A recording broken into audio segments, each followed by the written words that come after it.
Frères et sœurs dans la foi, bonjour. C'est votre serviteur, Joël Désiré. Lisons Matthieu chapitre 6, verset 13.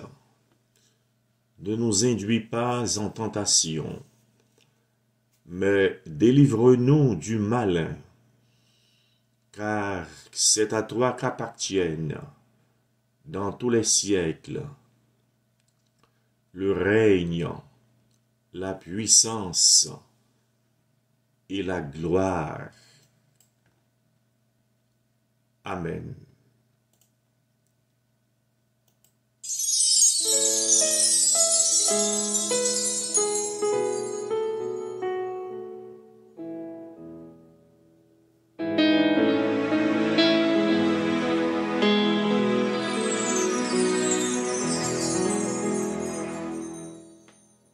Près de Jésus, je trouve un sûr asile.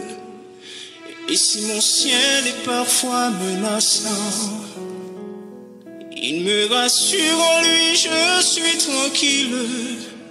Dans ma faiblesse agit son bras puissant. Il me rassure en lui, je suis tranquille. Dans ma faiblesse agit son bras puissant. Près de Jésus, je suis béni sans cesse. Allègrement, je porte mes fardeaux. Un mot de lui dissipe ma tristesse, et son amour me donne le repos. Un mot de lui dissipe ma tristesse, et son amour me donne le repos. Près de Jésus,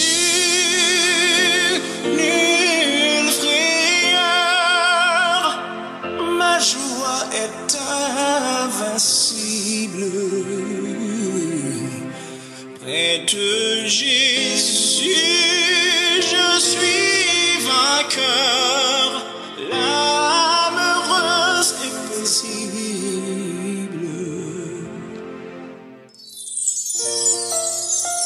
C'est toi, Jésus, mon recours, mon asile, le protecteur. Gloire à toi, Seigneur. Gloire à toi, Seigneur. Le thème que nous allons traiter aujourd'hui est « Seigneur, délivre-nous du mal ». Est-ce que vous avez déjà posé à Dieu les questions suivantes? Pourquoi semble-t-il que les méchants gagnent si bien leur vie? Pourquoi la souffrance? Pourquoi l'injustice? Quand est-ce que Dieu va agir contre le mal? Bien-aimés, la prière que le Seigneur a enseignée à ses disciples commence par l'invocation « Notre Père ».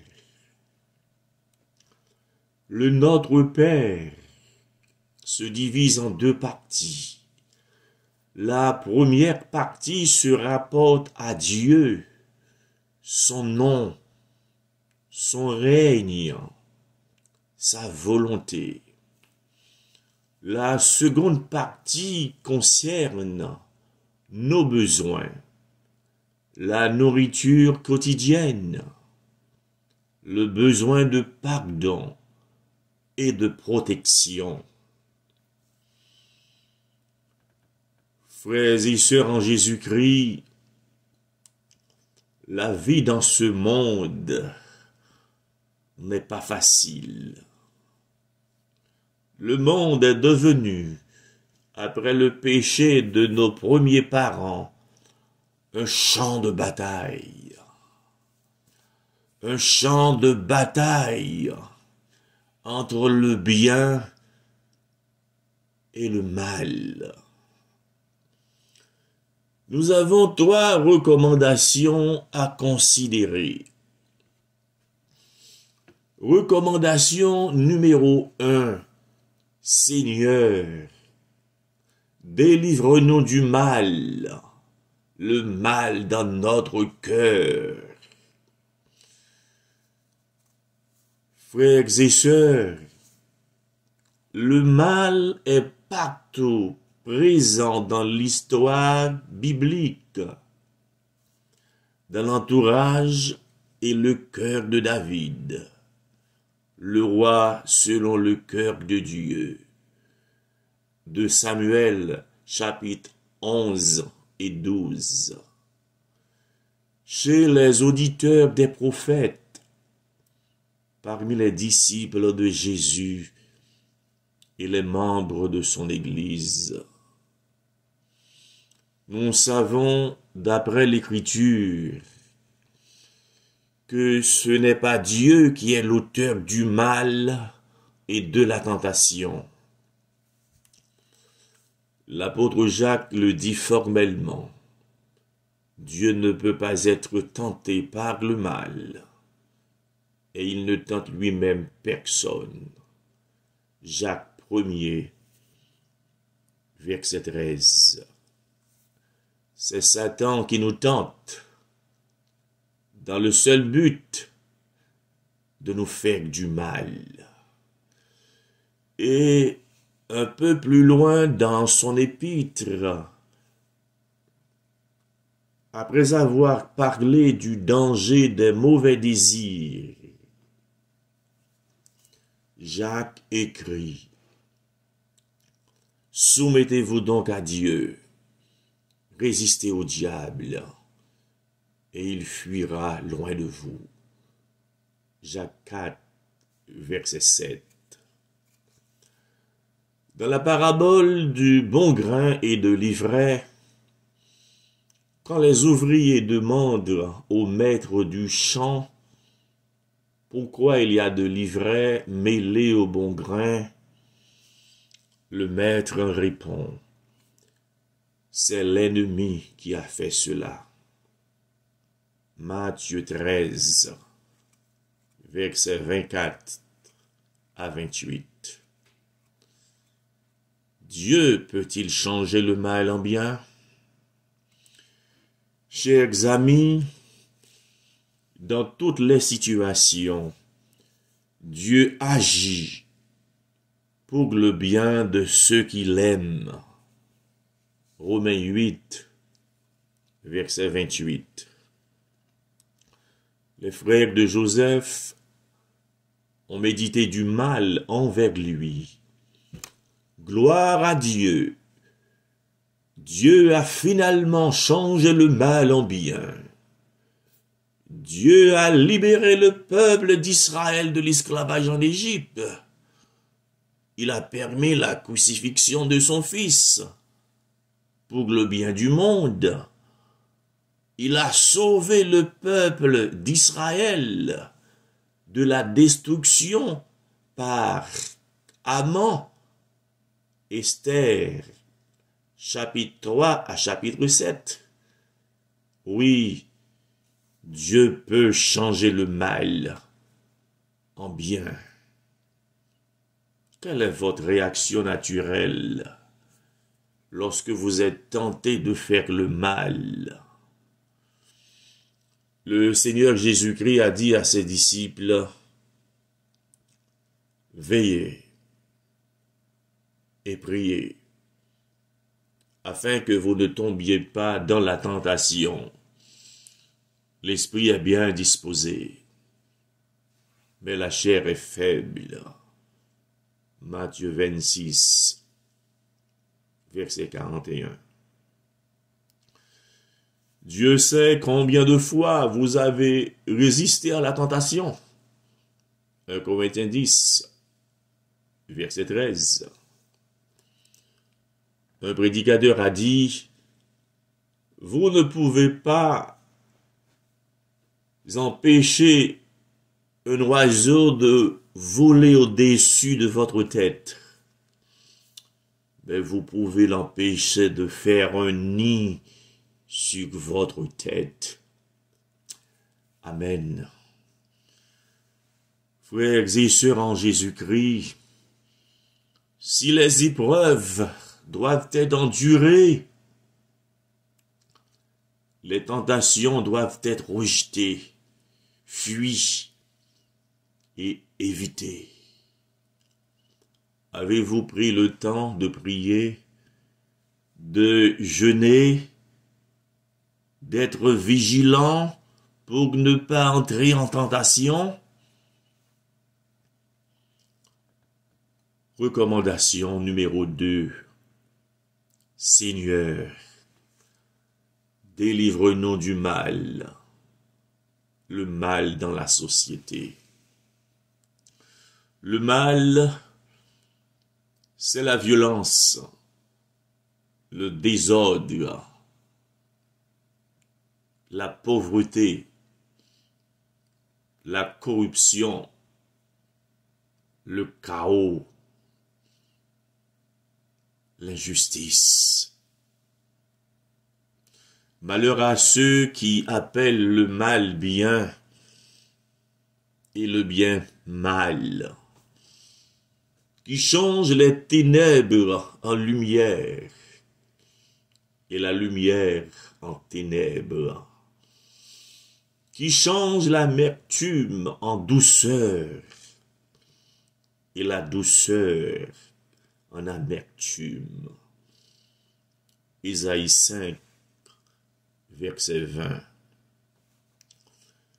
Il y a quelques années, Billy Graham a dit, si Dieu ne juge pas l'Amérique pour ses péchés, il devra des excuses à Sodome et Gomorrhe. Waouh! Frères et sœurs, chers amis, plus l'homme monte sur le plan scientifique, plus il tombe sur le plan moral. L'esprit qui gouverna le monde depuis la chute de l'homme en Éden est toujours le même qui agit sur notre monde moderne. Oui, le monde entier est sous la puissance du malin. 1 Jean 5, verset 19. Où va le monde? L'ancien président français Jacques Chirac a dit « Nous sommes comme les musiciens du Titanic, c'est-à-dire des musiciens qui jouent de la musique pendant que le bateau coule. » Mes bien-aimés, le bateau de notre famille coule. Le bateau de la société coule. Le bateau de notre pays coule. Frères et sœurs, les jours que nous vivons sont mauvais. Quand les fondements bibliques d'une société sont démontés et détruits, c'est la morale qui s'écroule. C'est la famille qui s'écroule. C'est la jeunesse qui s'écroule. C'est l'école qui s'écroule. C'est la sécurité qui s'écroule. La Bible dit que les justes se multiplient. Le peuple est dans la joie. Quand le méchant domine, le peuple gémit. Proverbe 29, verset 2. Malheur à la génération dont les juges méritent d'être jugés. Malheur à la génération dont les leaders méritent d'être jugés. en tant que lumière du monde et celle de la terre. Nous devons lutter contre le mal, les mensonges et les abus. Nous devons défendre les plus faibles, ceux qui sont maltraités par la société. Notre pays doit chercher la face de Dieu. Si mon peuple, sur qui est invoqué mon nom, s'humilie, prie et cherche ma face, et s'il se détourne de ses mauvaises voies, je l'exaucerai des cieux, je lui pardonnerai son péché et je guérirai son pays. 2 Chroniques 7, verset 14. Le missionnaire a dit, l'école informe, la nature forme,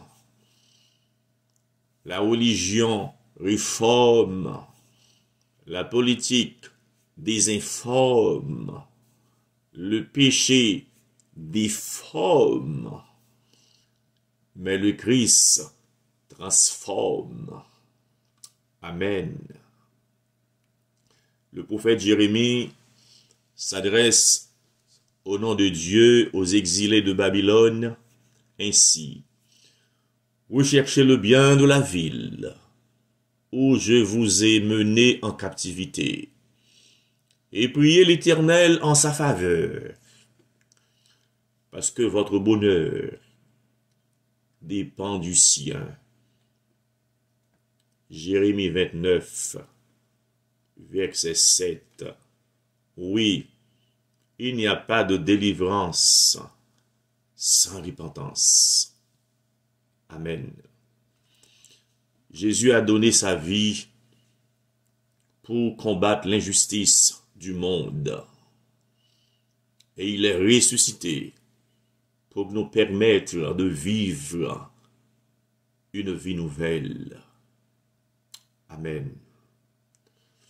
Dieu peut-il changer les temps et les circonstances?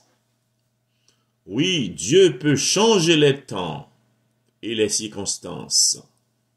Mais nous devons prier. Nous devons agir. Il faut s'engager. Recommandation numéro 3. Seigneur, délivre-nous du mal, la perte de l'espérance. Oui, la perte de l'espérance est un mal. Quelle est la définition de l'espérance? Espérance signifie espérer, être plein d'espoir, compter sur. Un auteur chrétien a écrit « L'homme peut survivre environ 40 jours sans nourriture, environ 3 jours sans eau, environ 8 minutes sans air, mais seulement 1 seconde sans espoir. » Il y a un vide dans le cœur de l'homme que rien ne peut remplir, ni les drogues, ni l'alcool, ni les loisirs, ni l'argent, ni le pouvoir, ni la gloire, ni la célébrité.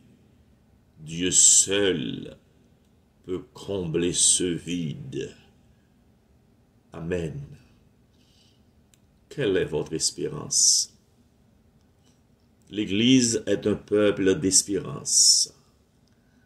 L'espérance chrétienne est centrée sur la personne de Jésus-Christ. Le juste vivra par la foi. La foi est une ferme assurance des choses qu'on espère Hébreux 11, verset 1er. Chers amis, la foi est comme un radar qui voit au travers du brouillard. La force de la foi nous soutient dans les moments difficiles. Chers frères et sœurs, il n'y a pas de panique au ciel. Dieu n'a pas de problème, seulement des plans. Alléluia. Le Seigneur dit, Simon, Simon, Satan vous a réclamé pour vous cribler comme le froment. Mais j'ai prié pour toi, afin que ta foi ne défaille point. Et toi, quand tu seras converti, affermis tes frères. Luc 22, versets 31 et 32. Il faut garder la foi, tout en traversant l'épreuve. Il faut garder la foi, tout en traversant l'épreuve. L'espoir poussa Abraham à abandonner son pays, sans savoir où Dieu allait l'amener. L'espoir poussa Paul à défier le système politique romain. Si Dieu est pour nous, qui sera contre nous? Romains 8, verset 31b. Bien-aimés en Jésus-Christ, délivre-nous du mal, c'est demander la protection de Dieu contre le mal. Délivre-nous du mal, c'est demander la délivrance de tout ce qui nous éloigne de Dieu. Jésus prie pour nous devant le Père. Père, je ne te demande pas de les enlever du monde, mais de les garder du malin, c'est-à-dire Satan. Jean 17, verset 15. Christ est-il bien notre espérance, notre consolation, notre sécurité? Êtes-vous en train de vivre selon l'appel de Dieu pour votre vie? Rappelons-nous les 3 recommandations. Recommandation numéro 1. Seigneur, délivre-nous du mal, le mal dans notre cœur. Recommandation numéro 2. Seigneur, délivre-nous du mal, le mal dans la société. Recommandation numéro 3. Seigneur, délivre-nous du mal, la perte de l'espérance. Mais bien-aimés, dans un monde mauvais, le Christ est la seule espérance des hommes. Amen. Le mal n'aura pas le dernier mot. Le mal n'aura pas le dernier mot. Alléluia. Que Dieu vous bénisse. Amen. Amen. Près de Jésus aux douceurs infinies, je peux marcher heureux jour après jour, jusqu'à la fin du combat de la vie, et son amour me donne le repos. Jusqu'à la fin du combat de la vie, et son amour me donne le repos. Près de Jésus, nulle frayeur, ma joie est invincible. Près de Jésus, je suis vainqueur, l'âme heureuse et